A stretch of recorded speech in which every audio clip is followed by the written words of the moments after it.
Timothy wesibili sahluko 1 verse 6. Kungako ngikukhumbuta ukuthi usibasele kabusha sipho saNkuluNkulu lesikuwe. Lo wasitfola ngekubekwa ngemitandla. Lesipho wasithola. Awusifunzelanga wasithola. Kepha lokusithola kwakho kufuna bese uyasibasela. Ngoba wangasibaseli sitakufela. Wasithola. Basela kukholwa kwakho. Put fire on your faith. Sihloko sesifundo sethu leso. Put fire on your faith. Lesipho lokukholwa wakuthola ngemusa. Awuzange wakuthola ngemisebenzi. Kepha kuze kugcineke sebenta. Wakuthola ngemusa, kepha kuze kugcineke ukukholwa kwakho sebenta. Imisebenzi lehambisana nekukholwa. Imisebenzi lehambisana nekukholwa. Sikushito sakubala lokunye lamhlale ngifisa siphume sinako ngephasi kwalamagama ekuthi kuze ukukholwa kwakho kuvuthe. Kuconzanise, connect your faith to your purpose. Kukholwa kwakho akuhambisane nenjongo yaNkuluNkulu ngempilo yakho. Noma akuhambisane nenshisekelo lonayo ngetinto letingalunga kuphela ngekukholwa.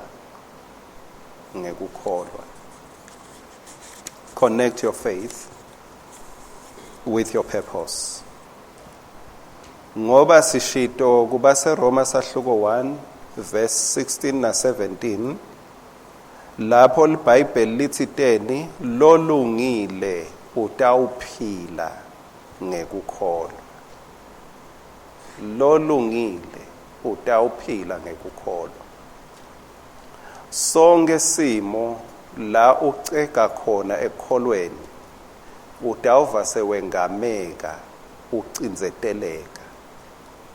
Utawuva simo sesinemandla lapho utawukuva ukuthi emamasela akho ekholwa sekacekile. Hayi ukuthi lokuvele sekungetulu kwakho. But emamasela akho acekile.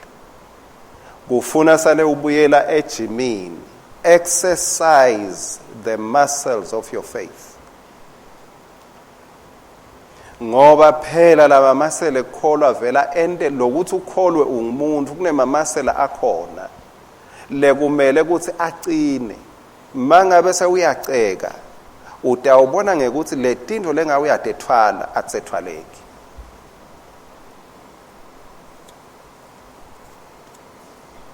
Sake sakhuluma ke emaganyana lathi lendawe nabakuwo lamuhla. Your faith must determine your life, not your circumstances. Kukholwa kwakho akube ngiko lokukhuluma ngempilo yakho. Noma impilo yakho akube ngiyo lekhulumako. Kukholwa kwakho akube ngiko lokukhulumako. Tento takho tekukholwa akube ngito letinemsindo letikhulumako. Kungabi ngumsindo wetimo lokuto. Akusukhuluma kakhulu timo takho. Akukhulume kakhulu kukholwa kwakho.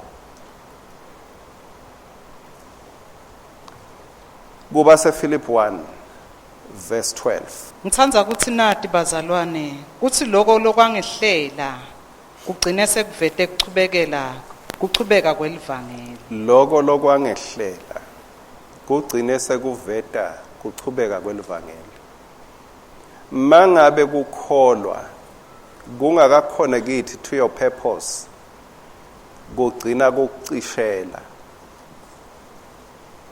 kunjengeluthi lwemetshiso mawungalayida kungenakhandlela litawucisha mawulayida ukweba umetshiso wathola la kumele wokhele khona kutawuvutha much longer futhi loluthi loluncane lungakukwebhela indzawo lenkulu mawuthole la ungalumeka khona nekhola kwakho kutholele la ungakulumeka khona kukhola kwakho la kumele kushise khona kukhola kwakho kukholwa angeke kukucinele by church attendance only kufuna kube khona lokulumeka kuko lothi lesendo lesi sekukholwa kwakho ngiso lesitawuchaza ngempilo yakho tintfo angeke tihlale tingasehleli makholwa ngathi ngangikhuluma nawe one on one ngingasi prophet but kulenzawana lesidingi one on one tintfo ngeke tihlale tingasehleli uthi Paula umpostoli lomkhulu lebeka sebenzise emadunga lesinye isikhathi kuyophila umuntu aleka lovumisa kwendeka tino things were really happening but uthi umpostoli lomkhulu letindo letingehlele how nawe tikwehlele impostoli yes tindo tiyehlelana letindo letingehlele uyabhala ngepheni yakhe uboshiwe la kule ncwadi uthi ngingumpostoli noma ngabonana naJesu ngisendleleni ngiyoganga ngahlangana nenkosi yemakhosi face to face kepha tindo tiyangehlela kepha letindo letangehlela ati define impilo yami ngiloku lokwehlelwe ngimi lokudefine impilo yami ngoba mina Paula impilo yami angeke ngichaze ngalabangenda kona la jele ngiyacabanga ukuthi aboshiwe Paula bekwendeka kumbalala ngakahle bekwendeka lala ngemgacambongolo ebusika bekwendeka alunywe imbuzulwane bekwendeka ahlaselwe dintfala bekwendeka bamkhahlabethe ejele kepha Paula akabhali ngisho kunye kwalokhu bebamenda kona uthi circumstances are not going to define my life my faith shall write history about my life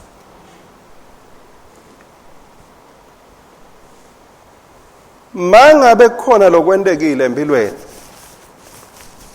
kungabi lokungakuthathisa ipen ukuthi ubhale mangabe uke wavelelwa dimo leti matima that thing will never have power because power is in the gospel of Jesus Christ ungacabangi ukuthi umlandvo ukuthi wena wake wavalelwa lilanga lonke bangakuphi bangakuva kukhala kwakho make wakho angekho babe wakho wakwekhama uthi ngifuna kubhala umlandvo ngekuthi kwendekane empilweni yami. Never allow your history to define you. Let the gospel of Jesus Christ define your life because that is where power is. Anginamahloni ngelivangeli ngoba lingemandla. Lingemandla uNkulunkulu. Makhona simo lesihambe sangivelela. Ngemnyaka weCovid 2019 2020 makhona lokho kwangivelela, that thing is not going to define me. But if faith yami letangidefine. Nitawuchazwa kukholwa kwami ukuthi ngindande njani njengaPaula bandanda ngekwemaplangwana etikwemandi. Akachazi ngekuthi kwaqhamuka Mokhane lomkhulu ngoba mkhulu Mokhane. Kwatham ngifish lenkulu yangibamba yangibhasha. Kwatham kaloku kwe-COVID nami kwangibeka phansi. Ye madoda kufa bese ngikubona la. Don't let circumstances define your life. Let your faith define your life. Kukholwa kwakho. Uyathi masichaza letimo letingasikahle letibhlungwana. Anzi tenda socialize kakhulu, tenda network. Tenda uthole abantu la utawunetworka nabo. Lokuthi mawuchaza athi kwe-COVID kungishiye ngiphundlekile anginamsebenzi. Baba banengi namalambu lathinzekako lakhanyako kulokunye uthi bacishe bangixosha nasemsebenzi abakaxoshi kepha. Bacishe bangixosha. Wende njani wena?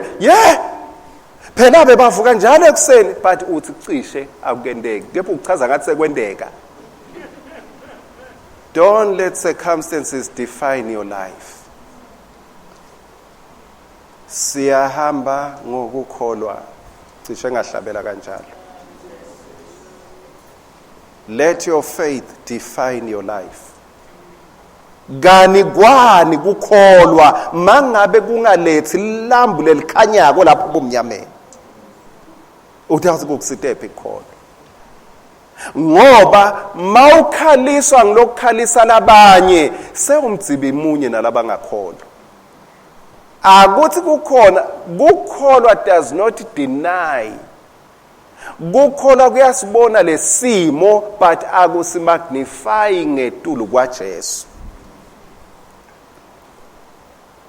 Akusiphakamisi lesimo ngetulu kwaJesu. Paula uthi noma simo sibe khona but ngijabuliswa ukuthi livangeli lihambe ngemandla. Lihambe ngemandla. John sahluko 14 verse 12. Titus 2 verse 14. Ngiqinisile ngithi kini lo lokholwa ngimi uyawuyenda lemisebenzi lengiyendako. Yebo uyakwenda nale ngetulu kwalena ngobe mina ngiya kuBabe. Kube bona makhelwane lokho akusengekho iCovid ye social distance ngangisitshela makhelwane ukuthi kunemsebenzi makhelwane lekufanele uyowenda. Basekhona bomakhelwane kunemsebenzi makhelwane lomkhulu lekufanele uyowenda. Noma ubheka phansi noma ubheka eceleni noma ubheka etulu umtshele kunemsebenzi makhelwane lekufanele uyowenda. Yes.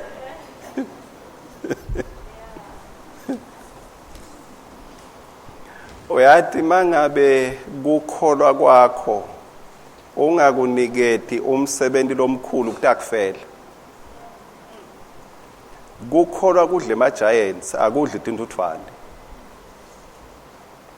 Kukholwa kunjengelibhubesi. Libhubesi malibuka indlovu lithe ngabe ngajika njani lokhu kube ngumshibo kube inyama ya kube kudla kwami. Malibona ihipho lendlovu yasemfuleni yasemantini libhubesi malibuka lithi nayinyama. Alisho ukuthi ngafa lamhla but liva kubuya emandla kuthi na kudla kwami. Kukholwa kugaina emandla ngesikhathi ukunika i-challenge ngezinto letinkulu. Mangabekise elwimini lwethu imali ngoba labanengi benu banetimali. Nyalo nje utawutibona phi leti imali letinye letikhona utawutibona market atomemedela la ukuthi khona lokuthengisaka utawubona.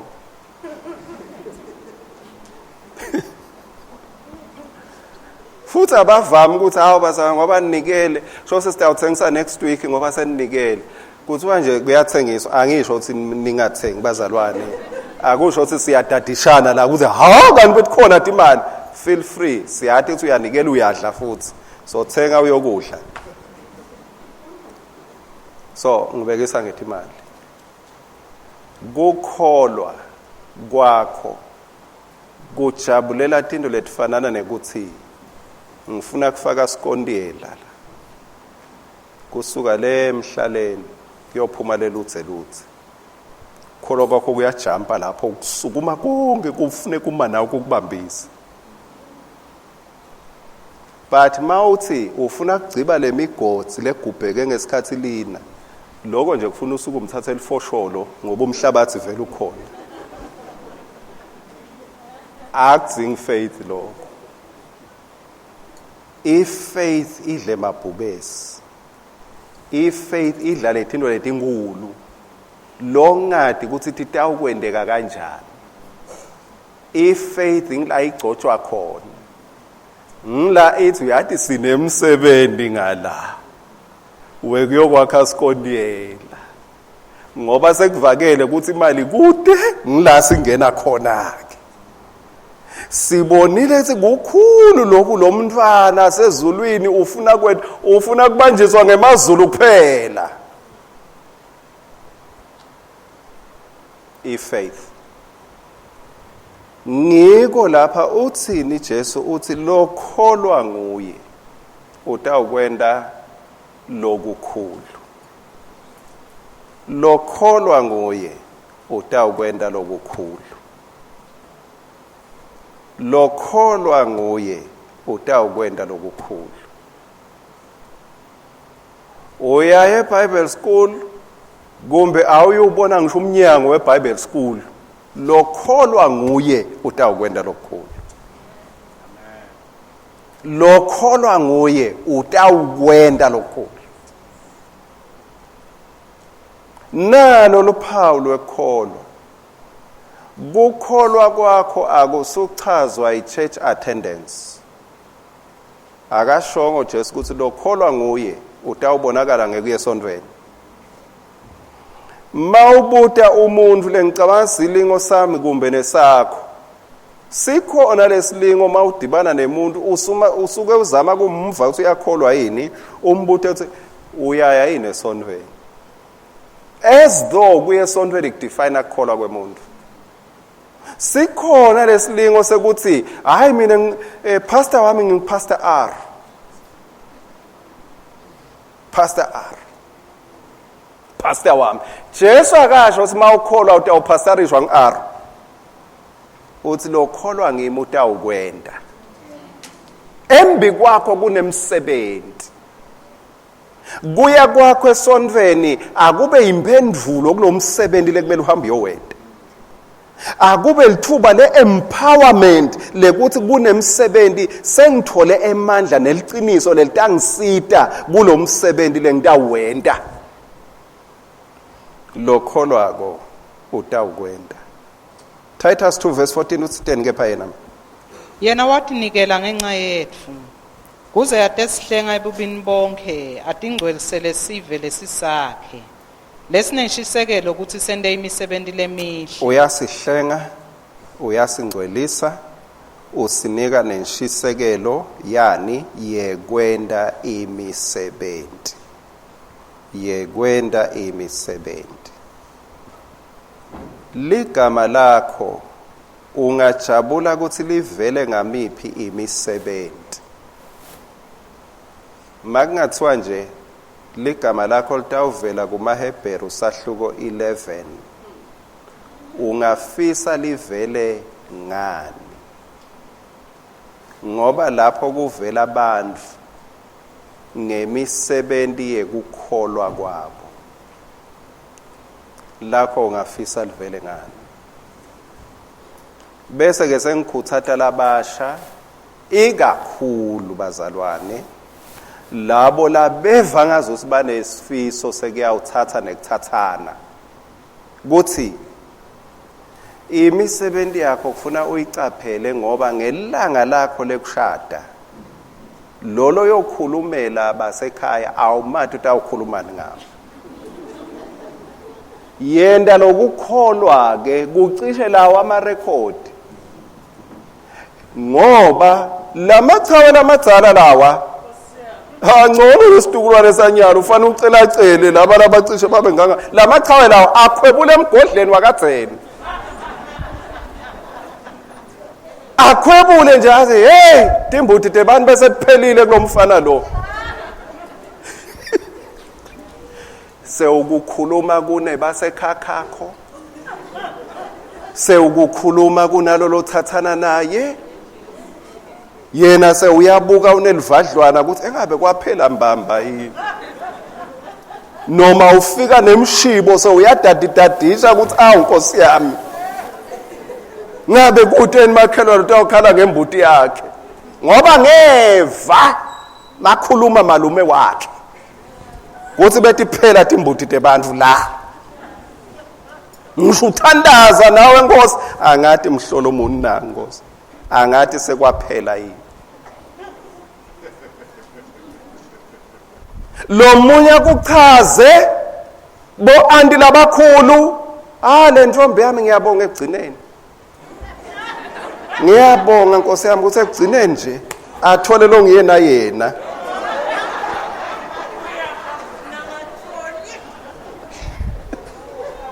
Cethela agcina athole lo ngiyena yena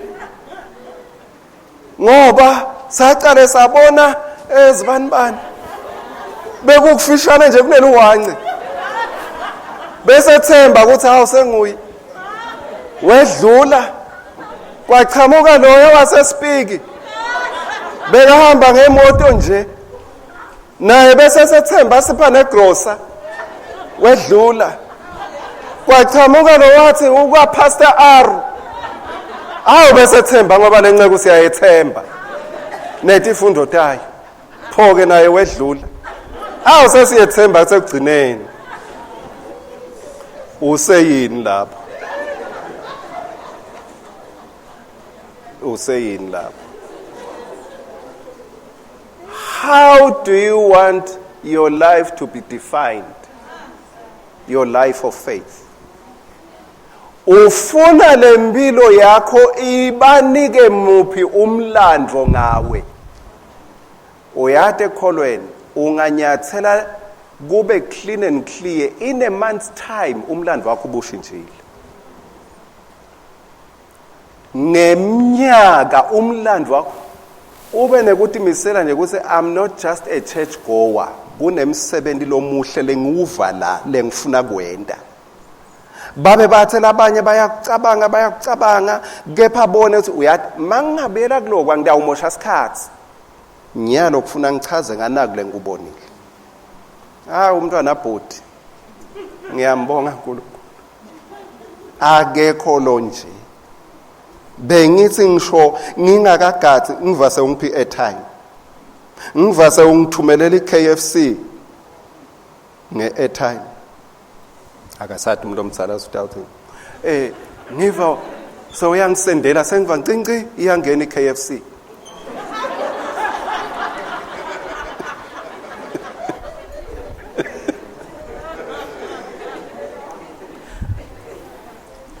Le KFC ngilothi ubhalile ethi ngidakuphathela iKFC, ubhale imessage seyafika ncinci ngiva iyangena iKFC.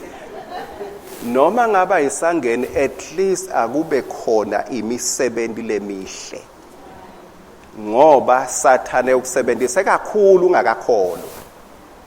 Akube khona imisebenzi leli record ngawe lemihle lehambisana nekukholwa kwakho. Njengaloku umlilo bathandekayo, umlilo umkhuba wawo ukuthi awuphili, uyafa makude maphepha, makude tshani, makude tinkuni. Ngalamanye amagama umlilo uphila as long kukhona lotakudla.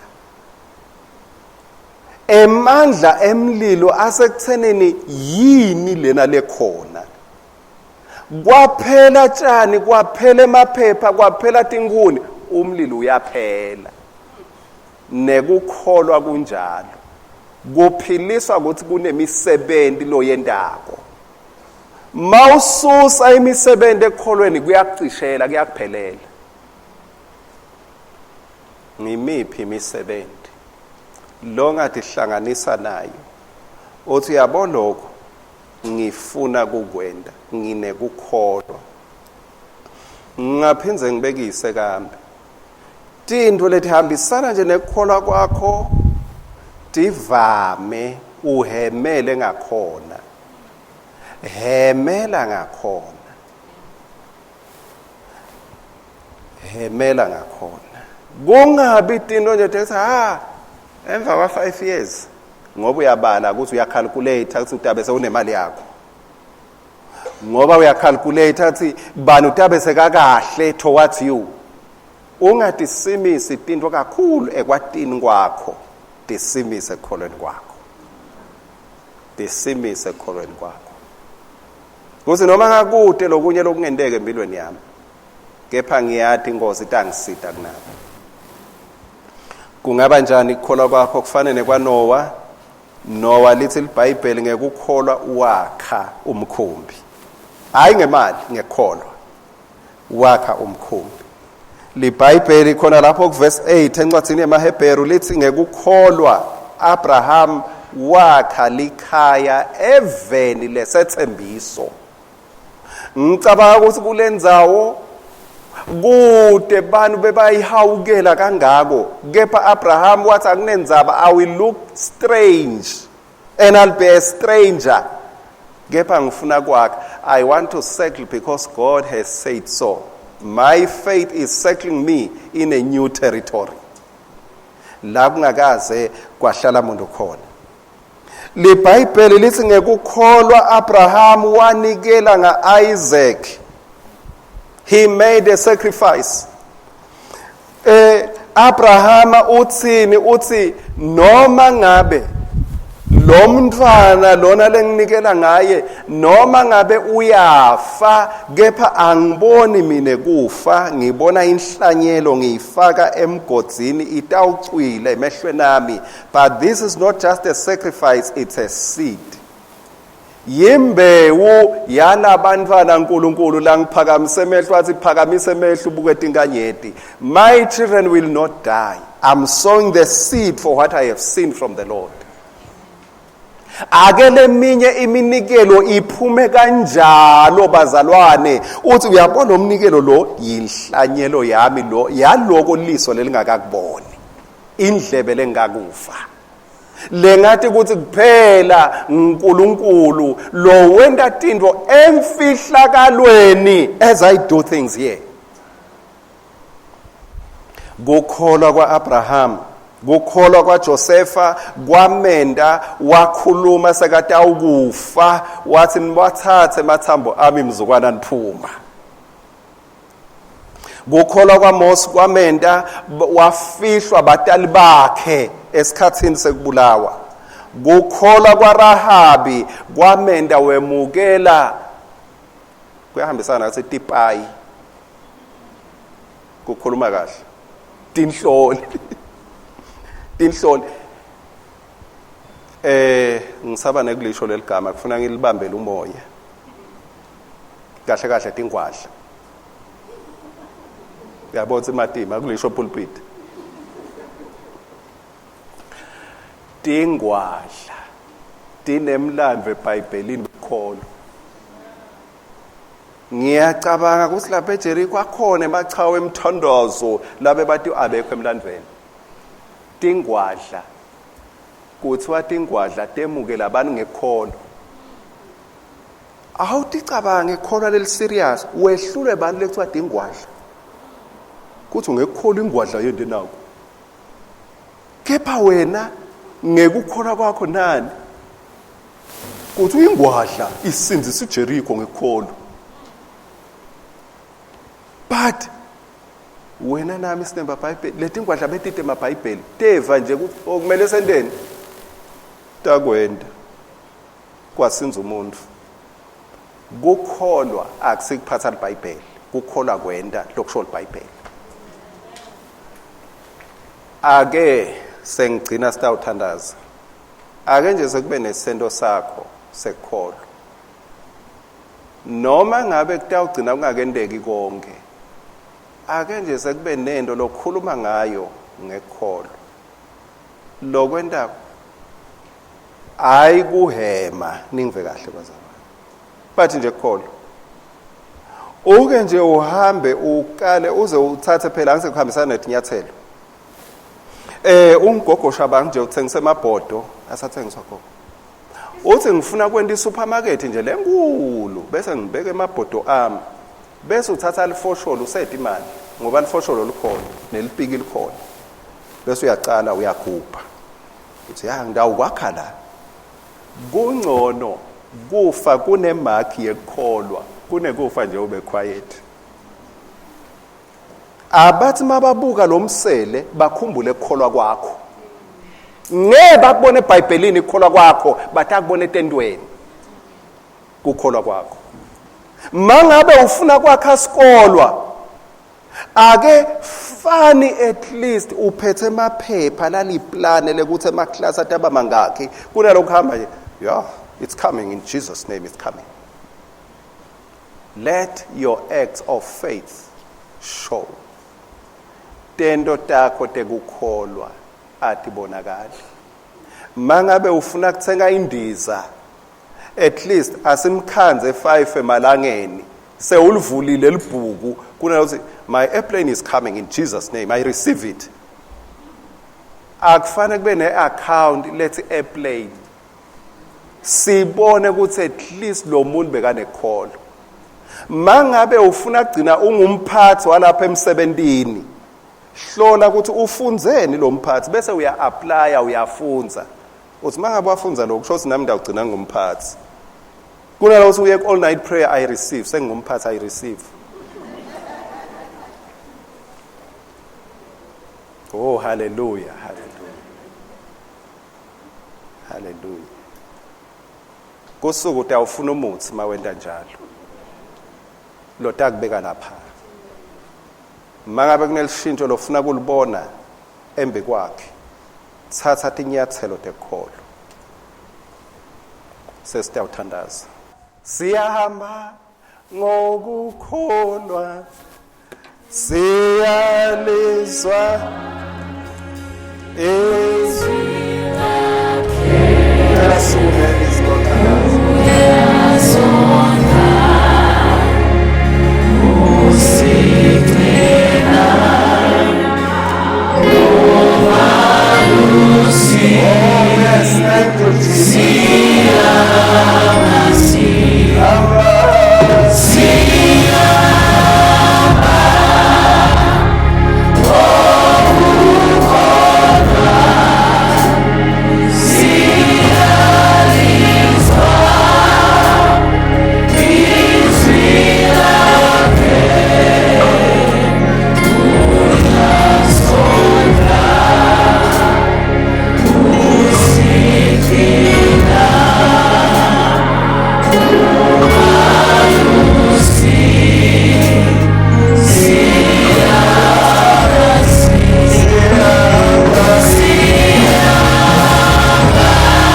lokukhulu lotawukwenda kungendeka ngeke kube khulu eveni kepha kutaba khulu ekhaya kini. Kungendeka ngeke kube khulu eveni kepha kutaba khulu ebandleni noma emangweni lokuwo. Kungendeka ngeke kube khulu eveni kepha kutaba khulu emsebentini lokuwo. Uthi Jesu labakholwa ngimi batawukwenda babe longcwele ngime emkhatsini webendi. Kunetinto letinkulu la letingeke tendiwe tingilozi. I'm standing in the midst of great things which no eye has seen, no ear has heard. Ngiyabonga Nkosi kuba ingcenye yesitukulwane losigadzile ukuthi sitawukwenda. Ngikhulekela babe ukuthi kulaba labancinyene mangabe khona emagama latawengedwa encwadzini yemaHebheru sahluko 11 naye kube khona langavela ngako. Kungaba ngelivi lekukholwa labenako, kungabe kungemsebenzi wekukholwa kwakhe. Ngiyathandaza ukuthi ngamunye wethu kube nemisebenzi letawuhambisana neligama lakhe, kuthi ngekukholwa bani wenda nako. May your name be counted among the heroes of faith.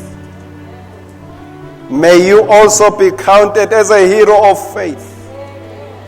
Ngekuthi noma ucisha imililo kunetinto loticalisile, kunetinto letishintshile ngawe. Noma ngabe ucalise kancane kangakanani, but let it be known ukuthi ngenxa yakho naku lokwacala, naku lokwendeka.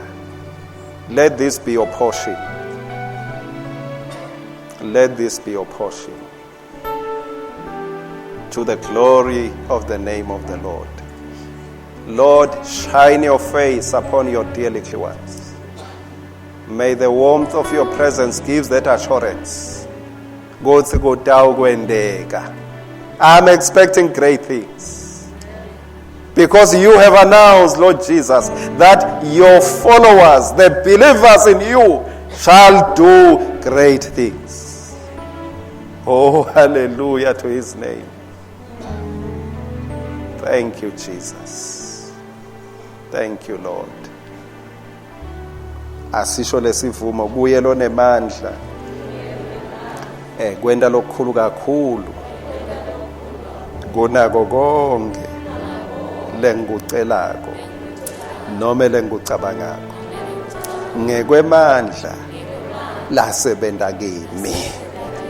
Oh yes, thank you Jesus. Thank you Jesus.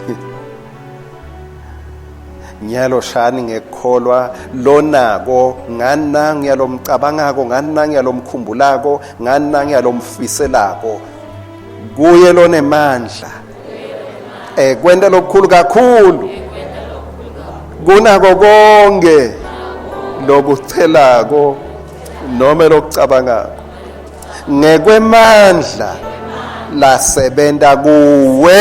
Let's give him praise, for he is at work even today. Jesus is the Christ. Holy Spirit is the power of God. Let his name be praised forevermore. Amen. Amen.